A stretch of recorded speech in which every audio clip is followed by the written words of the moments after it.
Hello student, स्वागत है आप सभी का हमारी इस नए वीडियो में। इस नए वीडियो में हम पढ़ने वाले हैं सीबीएसई क्लास 12th यानी कि 12वीं कक्षा की जो फ्लेमिंगो का बुक है उसका पोएट्री नंबर 2, जो कि है an elementary school classroom in Aslam.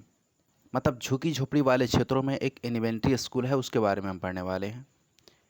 इस पोएट्री यानी कि इस पोएम के लेखक हैं, पोएट हैं, कवि हैं स्टीफन स्पेंडर। स्टीफन स्पेंडर ने कंपोज किया इस पोएम को।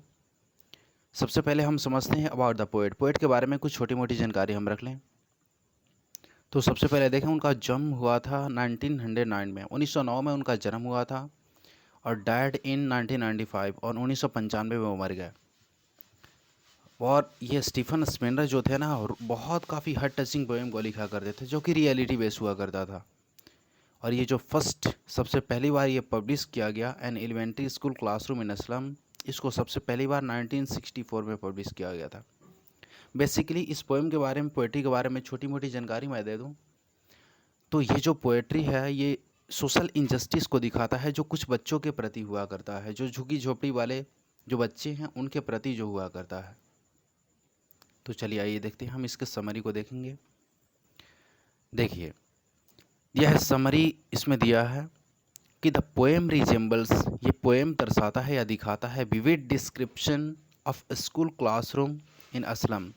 यानी कि पोएम में स्पेशली दिखाया गया है जो विविड डिस्क्रिप्शन है, बहुत काफ़ी मतलब विशाल क्षेत्र को दिखाया गया है जो कि झुग्गी झोपड़ी वाले क्षेत्र में, झुग्गी झोपड़ी वाले एरिया में जो बच्चे रहा करते हैं उनके प्रति जो भी भेदभाव हुआ करता है उस चीज़ को दिखाता है। It shows the social injustice, ये सोशल इनजस्टिस को दिखाता है यानी कि सामाजिक अन्याय को दिखाता है, एंड क्लास इनइक्वालिटीज़, और क्लास में जो भी अनेकता है इस चीज़ को दिखाता है। चलिए, दिया है कि पहला स्टेंजा के अकॉर्डिंग दिया है कि the first stanza shows the dull faces of the children with weighed down head. मतलब जो पहले स्टेंजा में है उसमें जिक्र किया गया है कि कुछ बच्चों की जो फेस है ना बहुत काफ़ी डल है, बहुत काफ़ी उदास हैं, उनके सर जो हैं बहुत काफ़ी दबे हुए हैं, बहुत काफ़ी दबे हुए हैं। Thin boy with disease body, जो भी दुबला पतला बच्चा है जिसके थिन बॉडी है और वो डिजीज बॉडी, उसको कुछ ऐसा लग रहा है कुछ रोग हुआ है, इनहेरिटेड फ्रॉम पेरेंट्स, ऐसा लग रहा है कि उसके अपने माँ बाप से कुछ रोग मिला हुआ है। A boy dreaming to play with tiny squirrel and looking for something to eat, और एक बच्चा जो कि ड्रीम कर रहा है, ऐसा सपना देख रहा है कि मैं छोटे गिलहरी के साथ में मैं खेल रहा हूँ और ऐसी शार्प आई से कुछ देख रहा है कि हमें कुछ खाने के लिए मिल जाए। मतलब ओवरऑल जो पहला स्टेंजा है उसने ये दर्शाया है कि जो बच्चे क्लासरूम में बैठे हैं उनके फेस बहुत काफ़ी डल हैं, उनके हेड बहुत काफ़ी दबे हुए हैं, ऐसे दुबले पतले बच्चे हैं और डिजीज्ड बॉडी वाले, ऐसा लग रहा है कि उनके पेरेंट्स से ये रोग मिले हुए हैं। और एक बच्चा बहुत काफ़ी सपने देख रहा है और उस पे सपने देखते देखते ऐसा अनुमान लगा रहा है, वो सपना देख रहा है कि स्क्विरल के साथ वो खेल रहा है और वो कुछ चीज़ों को खाने के लिए कुछ ढूंढ रहा हो, ऐसा कुछ दिख रहा है। चलिए नेक्स्ट जो अगला है उसको देखेंगे। देखिए, the wall of class is dirty, जो स्कूल का जो वॉल है, दीवार है ना, बहुत काफ़ी डर्टी है, बहुत काफ़ी गंदे हैं। There is picture of great playwright Shakespeare, और उस दीवार पर लगा हुआ है जो ग्रेट एक प्लेराइट जो नाटककार होता है, शेक्सपियर का फोटो लगा हुआ है, तस्वीर लगा हुआ है। एंड वैली, और वैली का भी, जो कि क्रिएशन ऑफ नेचर, जो कि नेचर का क्रिएशन है। Fishes for no uses for them, जो इन सारे बच्चों के लिए किसी भी प्रयोग का नहीं है। मतलब क्लास के जो वॉल हैं बिल्कुल ही डर्टी हैं, उस पे शेक्सपियर के तस्वीर लगे हुए हैं और किसी वैली के, जो कि नेचर का क्रिएशन है, जो इन सारे बच्चों के लिए किसी भी प्रयोग के नहीं है। Another is a map of world, दूसरा चीज़ है जो पूरी दुनिया का एक मैप है जो कि बिल्कुल ही यूजलेस है, बेकार है। As their life is covered with dismay, क्योंकि इन सारे बच्चों के अपने लाइफ जो खुद अपने लाइफ हैं ये डिस्मे, मतलब एक दयनीय स्थिति में होते हैं।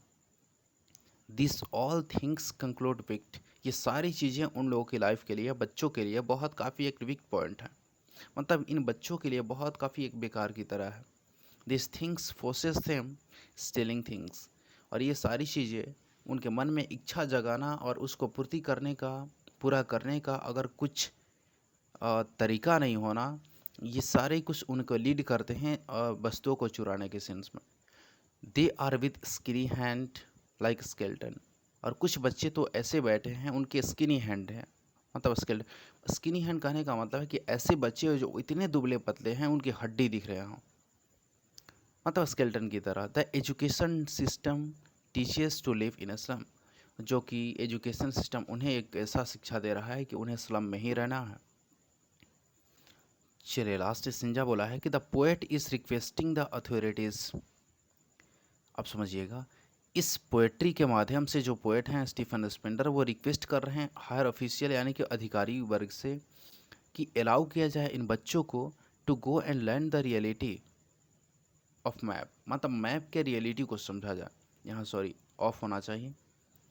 If they are instilled with knowledge, अगर उन्हें नॉलेज दी जाती है, they will economically be empowered, ये लोग इकोनॉमिक आर्थिक दृष्टिकोण से ये एम्पावर हो जाएंगे।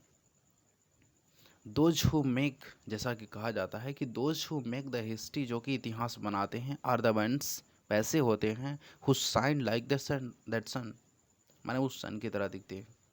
मतलब ओवरऑल इस पोएट्री में ये दर्शाया गया है an elementary school classroom in a slum, जो कि कंपोज किया हुआ है स्टीफन स्पेंडर के द्वारा। इसमें यही बताया गया है कि एक ऐसे जो स्लम एरिया के जो बच्चे हैं जो एलिमेंट्री स्कूल क्लासरूम में बैठे हुए होते हैं, बहुत काफ़ी दुबले पतले, बहुत काफ़ी दयनीय स्थिति में, उनके बॉडी स्किनी हैंड के साथ बैठे हुए हैं, वेट डाउन है, मतलब हेड डाउन एकदम है। ऐसा दिख रहा है कि वो बहुत काफ़ी चीज़ों से वंचित रहे हुए हैं, मगर बहुत काफ़ी चीज़ें उन्हें नहीं मिली हुई है। इसमें खासकर दिखाया गया है उनके दयनीय स्थिति के बारे में कुछ दर्शाया गया है। चलिए, मैं उम्मीद करता हूँ कि इस पोएम को बहुत अच्छे तरीके से आप समझे होंगे। अगर आपको अच्छा लगा तो वीडियो को लाइक कर दीजिए, और हाँ, दोस्तों के साथ शेयर भी कीजिएगा। और अब तक सब्सक्राइब नहीं किए होंगे तो सब्सक्राइब भी कर लीजिएगा, क्योंकि अच्छे खासे नॉलेजेबल वीडियो आपको मिलता रहेगा। और अगर आपको लगता है कि दूसरा कोई चैप्टर आपको दिया जाए, अपलोड किया जाए, तो कमेंट बॉक्स में ज़रूर लिख दीजिएगा। चलिए, ओके, थैंक यू।